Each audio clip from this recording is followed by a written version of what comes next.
And we are back, folks, here on the Michigan Insider on Sports Talk 1050, WTKA, online at WTKA.com. We're live here inside the Suburban Chevrolet Make the Choice studios. You know, Ira, we have our participation in the Softball Academy that's about to come up. We are going to kick off the fundraising effort in earnest, at least on the show here next week. You know, we had a guy who helped us get off the ground, Ira. He helped us. He knew that we had equipment needs, and he said, you know what, guys, I know you're a ragtag bunch. Let me give you a little loaner. And he helped us out with some gloves. Coach Bakich did a couple he did a couple years ago. And this year we're getting help looking a little better from our friends at Advantage Sports. And Eric Bakich's appearance on Sports Talk 1050 WTKA in moments is brought to you by Advantage Sports, your home for baseball, softball, football, hockey, soccer, volleyball, lacrosse, ice hockey, and field hockey equipment and apparel. They carry all the top brands, including Rawlings, Easton, Mizuno, Wilson, and more. They have over 6,000 square feet of training facilities. They can service all of your high school, college, or travel team's needs. Advantage Sports is located at 2019 West Stadium Boulevard and online at catchtheadvantage.com. But we do appreciate Coach Bakich with the glove loaner a couple years ago. And we appreciate our friends at Advantage Sports for gearing us up this year with some great T-shirts and maybe a couple other things as well. And Coach Bakich gave us some encouraging words as we embarked upon our first foray in the Softball Academy, and we went out there and competed. So, Coach, appreciate you doing that. Appreciate you joining us like you do every single week. Good morning. Oh, my pleasure, Sam. Yeah, if only your baseball, softball skills matched the equipment you were wearing, you'd be in business. Well, Coach, you know, you would be proud. We've gotten a lot better. That first year we didn't do great. But we came back. We learned from the shortcomings that first time around and came back stronger. You know, it's an interesting parallel, Coach, because I watched the game Friday night, and it's like, man, I wonder what the locker room is like after this game. The guys really responded in the next two games. Your third straight series victory over a Big Ten opponent, and it came after not getting out of the gate so well in that 11-1 loss Friday night. Yeah, it's all about improving and getting better and just, attacking each day, with an opportunity to compete. And, we didn't play well in any facet, not offensively, defensively, or on the mound on Friday. And, where maybe in years past that would have been a bad tone set for the entire weekend and come away with a disappointing weekend. But credit our players for responding, rebounding, and treating Saturday as this brand new day and coming out and evening the series up, and then clinching the series on Sunday. It was a solid weekend on the road. Coach, with this group, do you even have to say much after a performance like that, or they just know? And you say, turn the page. Is it simple? You say, hey, turn the page. We'll come out the next day and get it back.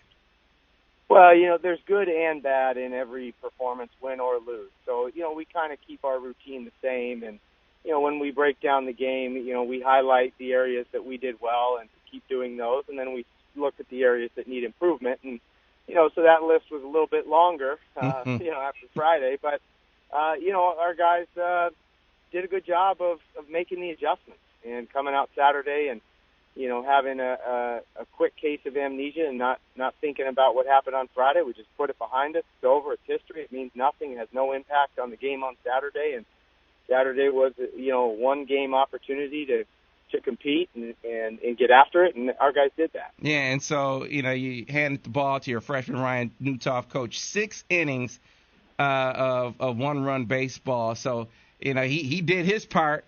From the mound, and you got 11 hits from your from your guys at the plate this time around. So you got it done on both sides. Yeah, Ryan, Newtoff has been pretty consistent, and he didn't even have his A game. You would call that his B or B plus game, but he grinded, he battled, he overcame some innings where they had runners on base, and he had to wiggle out of some jams, and he did that. And we didn't have a great offensive day, but not a great offensive day, and still managed to come up with 5 runs and taking advantage of some of their Penn State's mistakes. An error with the bases loaded gave us 2 runs. That was huge. And then that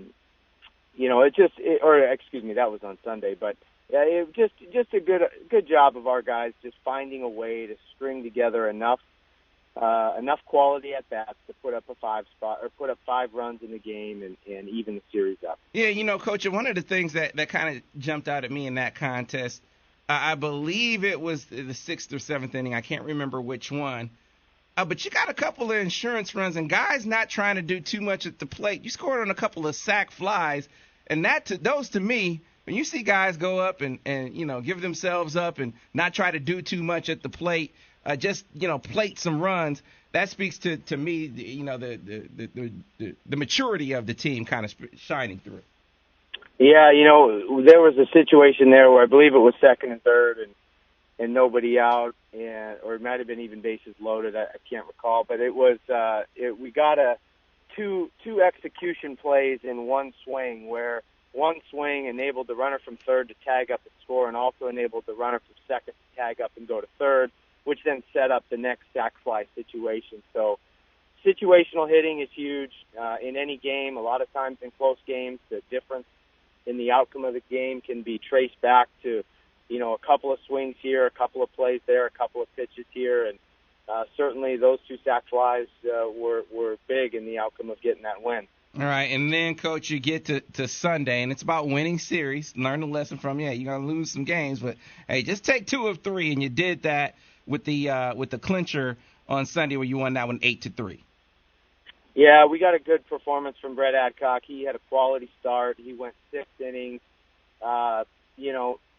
We gifted Penn State a couple of runs with just a little bit of some miscues defensively. Had a couple errors that just in pass balls, whatever, led to 2 of their first few runs, and our guys just stuck with it. It was a little bit of a nail biter through the first 5-6 innings. It was a 1-run game, and it was 2-2, then it was 3-2, and then finally we broke it open. But Brett Adcock giving us a strong performance and holding them down for 6 innings. That was huge, proved to be the difference. And then our offense just kind of, like it does, just, took advantage of some opportunities, some big hits, a couple errors on their part, and then we end up pulling away and winning 8-3. Gotcha. We're talking to Michigan baseball coach Eric Bakich here on the Michigan Insider on Sports Talk 1050, WTKA, online at WTKA.com. So then that takes us to last night's game, a special affair as Michigan and Michigan State played one another for the first time. I didn't realize this until is looking and look back at the story on the game. 2 years. This is like the first time in 2 years you play. Coach, before we talk about the game itself, is there any discussion about having protected opponents on the baseball side of things in the Big Ten? Yeah, we've discussed it in our coaches meetings, but coaches don't make those decisions. That goes a few levels up, and yeah, that would be nice. I mean, to think that Michigan isn't playing Michigan State or Ohio State in a 3-game set this year is a little bit puzzling. But we've expanded. We've got 13 teams now. We've only got 8 conference weekends, 24 games in our conference slate. So there's going to be some missed opponents. You're always going to miss 4 teams throughout the course of the season, and it just so happens a little bit of bad luck and misfortune that we miss our 2 biggest rivals. All right, so, Coach, tight game. Michigan State came out on top 4-2. Kind of take us through that one. Well, they played better. They deserved to win. They played better, and, they got 3 2-out RBIs, and we had a couple of chances with runners in scoring position and less than 2 outs where we didn't get it done. Like I've said a lot of times, because usually we're talking about our offense and 2-out RBIs being worth their weight in gold and they're game winners, and they had 3 of them, counted for 3 of their 4 runs. So, that was a big deal for them, and we pitched well. Evan Hill gave us a good start. He, his longest outing of the year, just still working his way back in there, and went 5 good innings. And just, Michigan State pitched well. They threw nothing but left-handers at us, and guys with some decent stuff, throwing a bunch of off-speed, a bunch of breaking balls. And we hit the ball in the air a little bit too much, and that is not the part to hit the ball in the air. Mm-hmm. And just one of those nights where we didn't get the big hits when we needed it. I still like our team. I still like our guys. I still like us in a 3-game set with them. We just didn't, we didn't get it done last night. And the great thing about that is we got another opportunity today. Absolutely. You're going to take on Eastern Michigan for the second time in a few weeks. Beat them on the 7th, 18-4.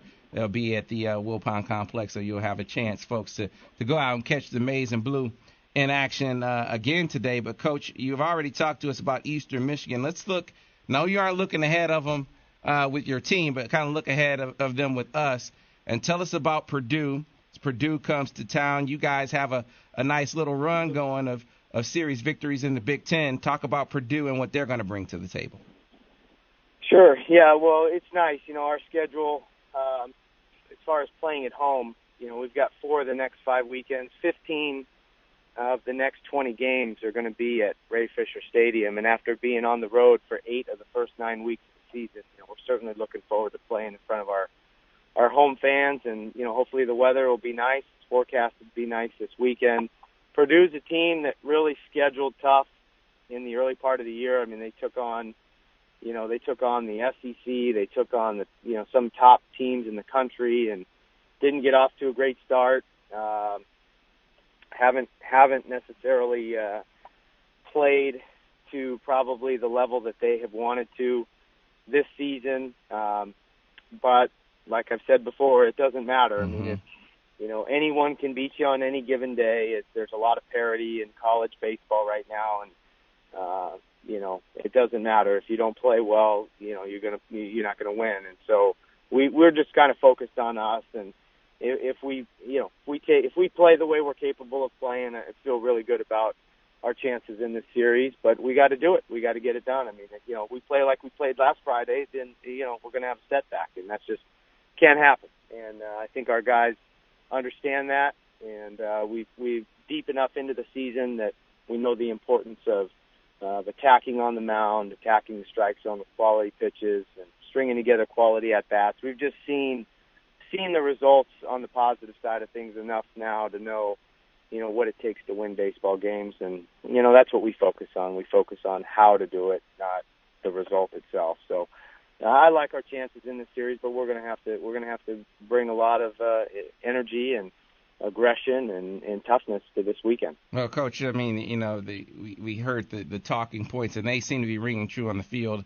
Folks, in case you missed it, 8-2 in the last 10 games. That includes series wins over Maryland and Indiana. A 3.017 batting average, leading the Big Ten, and batting. The team is just playing really, really well right now. And like I said, 3 straight series victories.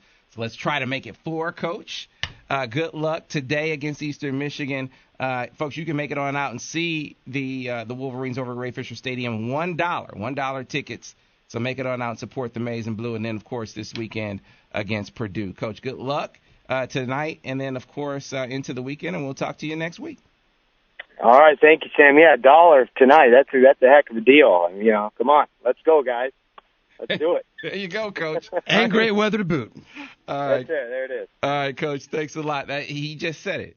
$1 tickets to see a team that's playing really good baseball right now. Really good baseball. As I said, 8-2 record in the last 10 games, and they've won their last 3 series. So they're steadily climbing. They're about. I looked at the Big Ten standings this morning. Let me pull them back up. So they're what, in fifth place? Sixth. They're 6th in the Big Ten right now with a 6-6 record. So steadily making that climb up after, I think it was, Nebraska got them. Yeah, they had the 0-3 start. I want to thank Eric Bakich for joining us. Eric Bakich's appearance on Sports Talk 1050 WTKA is brought to you by Advantage Sports, your home for baseball, softball, football, hockey, soccer, volleyball, lacrosse, ice hockey, and field hockey equipment and apparel. They carry all the top brands, including Rawlings, Easton, Mizuno, Wilson, and more. And they have over 6,000 square feet of training facilities. They can service all of your high school, college, or travel teams' needs. Advantage Sports is located at 2019 West Stadium Boulevard and online at catchtheadvantage.com. You look at the standings, and Coach said it best. You can't overlook anyone, but 3 of the next 4 series are against teams lower in the standings than them. So they face Purdue this weekend. Purdue is last in the Big Ten right now. They have Northwestern coming up as well that they have to face, and then I think it was the last one. I think it might be Minnesota. So all 3 of those teams right now are below them in the standings. Now you can't overlook them. Can't afford to say, hey, you're definitely going to beat those squads, but it just shapes up well as far as their climb is concerned. Now you do have in that mix a team in Iowa that's tied for first place, so that's going to be a huge series at the Wilpon Complex in a couple of weeks. That's the first weekend in May when they face them. But great opportunity for the Wolverines to continue their climb. It is 7:42 on a Wednesday morning here on the Michigan Insider on Sports Talk 1050 WTKA.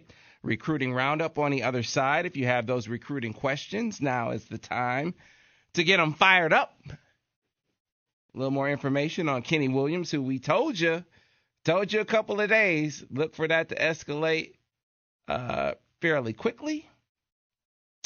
It is tracking that way. The guy who received his release from VCU, Coach Beeline, gonna be getting out to see him here very, very shortly. We'll talk to you about that and also take your recruiting questions at 734-998-1050. You can tweet us at Michigan Insider. You can tweet me directly at SamWeb77. You can email us at studio@WTKA.com. Recruiting roundup on the other side here on Sports Talk 1050 WTKA, the official voice of University of Michigan Sports. WTKA, the official voice of University of Michigan Sports. WTKA, the official voice